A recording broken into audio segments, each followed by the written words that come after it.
precisamos buscar explicações sobre as nossas próprias atitudes, investigar a nós mesmos, olhar para nós mesmos. Afinal de contas, a Bíblia nos ensina isso. O sábio apóstolo Paulo, tido como um dos pais da igreja, considerado filósofo, ensina o seu discípulo Timóteo dizendo assim: cuida de ti. Depois ele diz: e cuida do ensinamento. Claro, é ensinamento dos outros, mas primeiro eu lanço sobre mim. Primeiro eu cuido de mim, questiono-me a mim mesmo. Depois cuido de questionar os outros, ensinar os outros. Outro item é a investigação. Se questiono, também investigo. O que é investigar, minha gente? Investigar é buscar respostas. Respostas para quê? Respostas para os problemas, para as questões, é examinar, é comparar essas respostas, sempre tentando entender onde nessas respostas está o certo. E vamos seguir o seguinte caminho para a investigação. A primeira coisa é formular hipótese. Qual a hipótese? Que meio para encontrar a resposta? Hipótese eu posso comparar ou dizer que é a possibilidade. Se fosse essa a possibilidade, o que seria o resultado? Se tivesse acontecido isso, qual seria o resultado final? Se tivesse acontecido aquilo, resultaria em quê? Se tivesse sido daquele jeito, de que jeito ficaria no final? Vou formular a hipótese. Se o resultado final é esse, por que se chegou nesse resultado? E vou voltar com o meu pensamento para tentar entender por que o resultado é esse. Visto que eu não estava presente quando se originou o problema, a situação, aquilo que eu tenho em mãos, então eu formulo a hipótese ou as hipóteses para tentar descobrir onde está a origem e qual foi a origem, de que forma foi a origem do possível problema e assim chegar à solução dele pela hipótese. Comparar e examinar as alternativas. Olha, eu não resolvo nenhum problema sem examinar as alternativas que eu tenho. O desesperado sempre diz: ah, mas eu não tenho alternativa nenhuma. Sempre tem uma alternativa. Sempre tem uma possibilidade. Sempre tem uma saída. Ora, quem de nós nunca fez uma famosa gambiarra, como se diz, para resolver qualquer situação? O que é isso senão uma alternativa encontrada? O que é isso senão resolver um problema imediato com uma solução imediata, embora temporária? Nós encontramos alternativas. Eu disse já nesta aula que o ser humano ele é mutável. Então ele muda de acordo com as situações, ele se adapta de acordo com as situações. Então quando buscamos as alternativas, encontramos as alternativas. Se temos um salário X, vivemos com ele. Mas se o nosso salário diminui, conseguimos nos adequar ao salário que diminuiu e continuamos vivendo. Todavia, se ganhamos de um mês para o outro um aumento de salário que dobra, que triplica, num primeiro mês, esse aumento vultuoso de salário, sobrou dinheiro. Mas cá entre nós, muitos de nós, de 3, 4 meses com esse salário que triplicou, já colocamos ele no orçamento e já não sobra mais nada, não é mesmo? Por quê? Porque o ser humano se adapta às situações, boas ou ruins. Então, basta que busquemos as alternativas, que comparemos as alternativas e possamos escolher qual é a melhor, qual é a pior. E, fazendo a escolha, vamos colocar dentro da situação que investigamos para chegarmos ao resultado final. Ora, uma investigação também é necessário estabelecer critérios. Eu não posso investigar sem ter critérios. Não é uma coisa totalmente em desordem. Quando eu investigo, eu coloco critérios em ordem de prioridade. O que primeiro tenho que saber? O que é necessário saber? Se estou, por exemplo, fazendo um estudo bíblico sobre uma personagem bíblica qualquer, o que é importante saber sobre ele? Ora, o importante saber sobre ele é o que eu quero informar para as pessoas que vão me ouvir. Qual é o enfoque que eu vou dar ao meu estudo bíblico? Eu quero falar sobre a família? Então, como era o relacionamento dessa personagem bíblica com a sua família? De onde ele veio? Qual é a sua origem? O que ele acertou? O que ele errou? Se ele errou, por que errou? Se ele acertou, como acertou? Com a ajuda de quem acertou? Com quem ele conviveu? Quais foram as influências que ele receberam? Influências boas? Influências más? Enfim, vou estabelecer critérios dentro da vida dessa personalidade que estou estudando para eu chegar a um resultado final. É preciso estabelecer critério de investigação. Depois de estabelecer critério, eu formulo e daí eu desenvolvo o conceito. O conceito é a afirmativa que eu vou ter, um ponto de vista formado sobre isso ou sobre aquilo. Eu falei da personalidade da Bíblia, do personagem bíblico, então eu tenho um conceito formado sobre Abraão. Eu tenho um conceito formado sobre Arão, eu tenho um conceito formado sobre Moisés, mas eu posso formar um conceito sobre uma pessoa da vida política, eu posso formar um conceito sobre uma pessoa que não seja da vida política, mas seja um erudito que esteve presente na história, eu posso ter um conceito formado sobre alguém da minha família, eu posso ter um conceito formado sobre o meu vizinho, mas se eu não investiguei, não passa de preconceito, não passa de discriminação em alguns casos, que é pior ainda. Para não dizer que se começar eu falar, não passa de fofoca, e fofoca é pecado.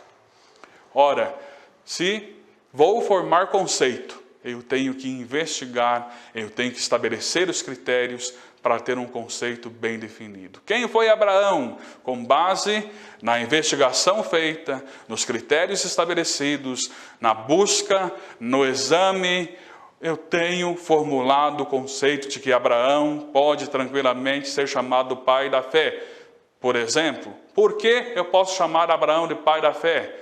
Porque pesquisei, examinei, estabeleci critérios e cheguei a esse resultado. E o meu conceito acerca de Abraão é que ele pode tranquilamente ser chamado pai da fé. Ou não, pode ser que alguém faça uma pesquisa diferente da minha e apresente conceitos diferentes, afirmando ao contrário. Eu tenho que respeitar a opinião, desde que exista elementos conceituais que provem ao contrário daquilo que eu estou afirmando. É preciso que existam provas suficientes para que esses elementos sejam demonstrados. Por último, buscar os princípios desta investigação.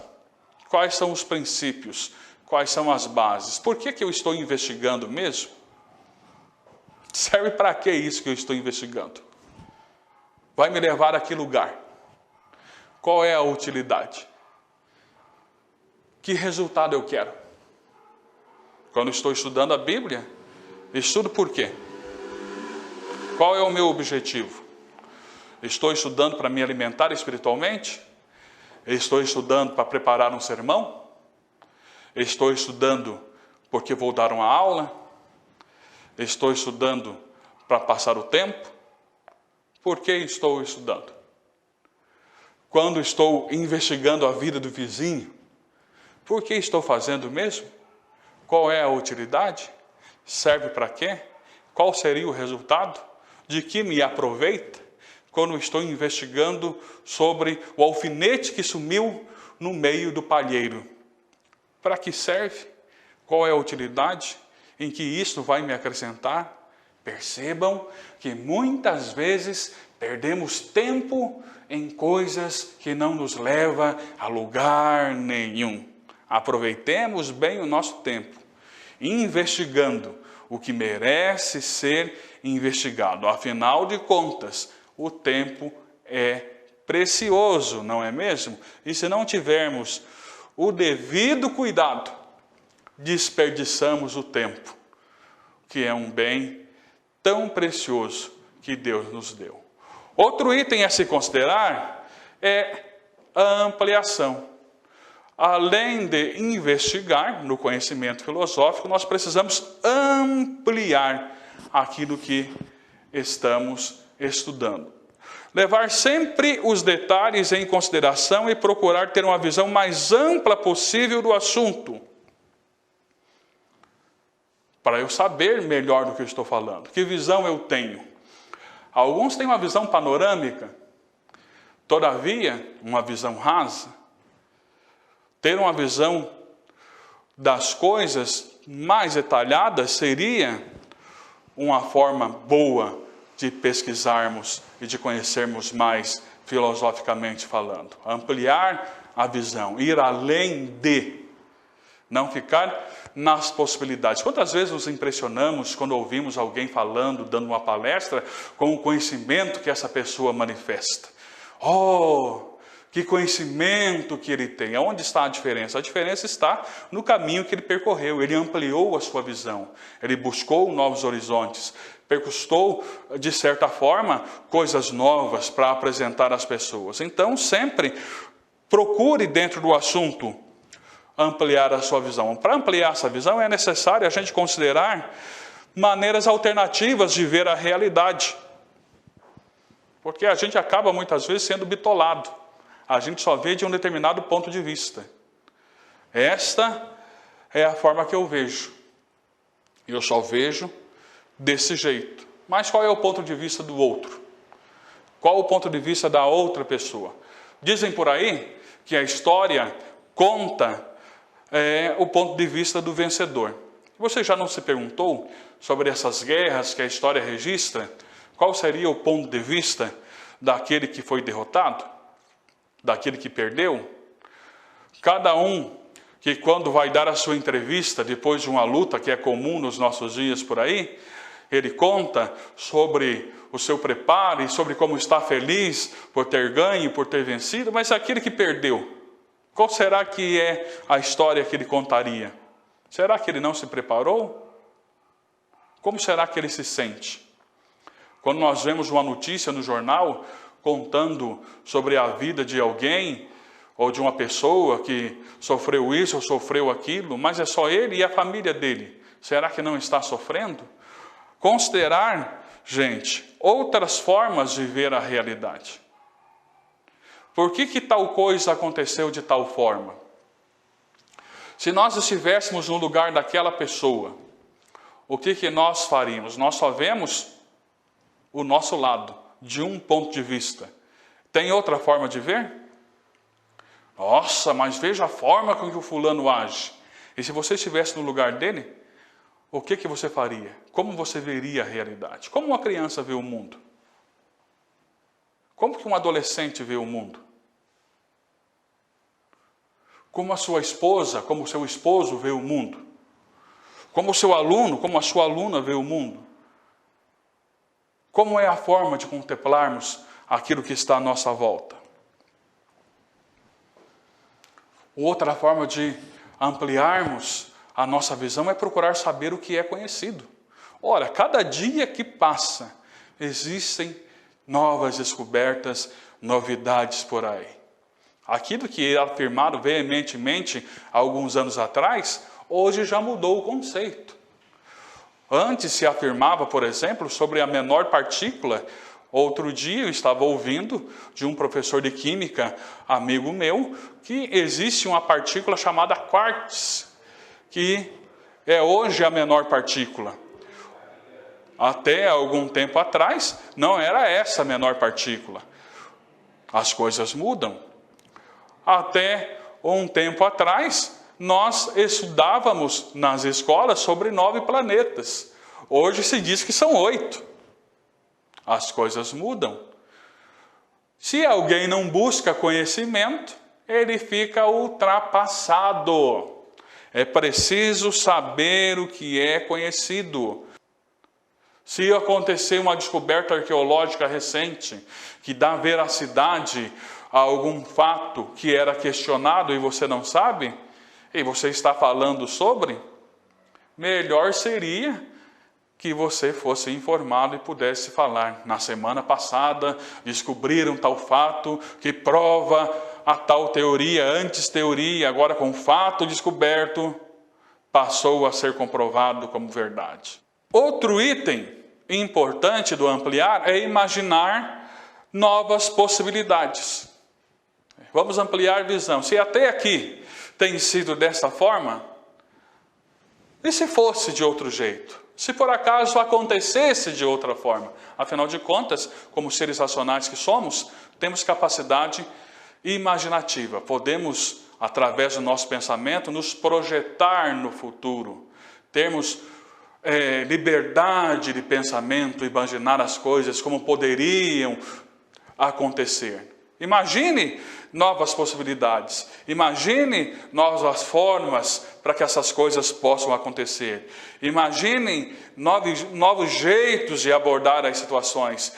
Crie através da sua mente, através do seu raciocínio, através do seu pensar, possibilidades novas, novos jeitos de agir, novas formas de abordar as pessoas, novas formas de tratar com as coisas que estão à sua volta. Enfim, amplie os seus conhecimentos, amplie a sua forma de ver as coisas.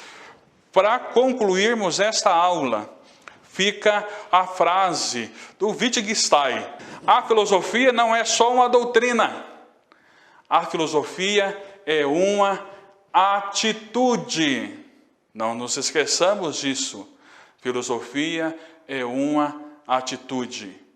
É preciso, então, na prática da filosofia, termos sempre atitude, levarmos em consideração a atitude.